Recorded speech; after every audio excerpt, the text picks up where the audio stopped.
સત્તા કારણ સ્વરક્ષા માટે કરેલો હુમલો એ કોઈ પણ ગુનો બનતો નથી ને આ એમના મગજમાં ફિટ કરાવીને આ સંસ્થા કામ કરે.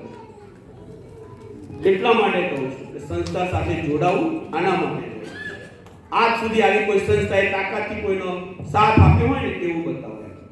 અહીં 108 ની ટીમ આપણે એવી બનાવી છે કે આપણી હિન્દુ દીકરીઓને જ્યારે લઈને મુસ્લિમ કે કોઈ પણ લઈ જાય છે ને તો એના ઘરમાં જઈને રાત્રે 2 વાગે ઉઠીને લાવે ને એવી ટીમ આપણી 108 ની અત્યારે કામ કરે છે અને રાતના 2 વાગે જઈ આવી અત્યાર સુધીમાં લગભગ 18 દીકરીઓને આપણે લઈને પાછી આવ્યા છીએ.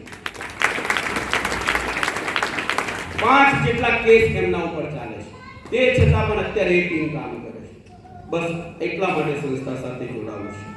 આવી કોઈ સંસ્થા આજ સુધી આવી નહોતી ને કદાચ આવશે ને એની ખબર નથી. પણ સંસ્થાના પ્રમુખ આરપી પટેલ સાહેબ એટલા માટે કેમ કે મારીને આવજો તો અમે તમારી સાથે છીએ, માર ખાઈને આવો ને આ સંસ્થાના દરવાજા બંધ છે. ડરપોકની જરૂર નથી એમ કીધું એમ કે શક્તિશાળી, બુદ્ધિશાળી અને પ્રભાવશાળી હોય એ આવજો. તો માતાજીએ આપને પણ આપ્યું છે.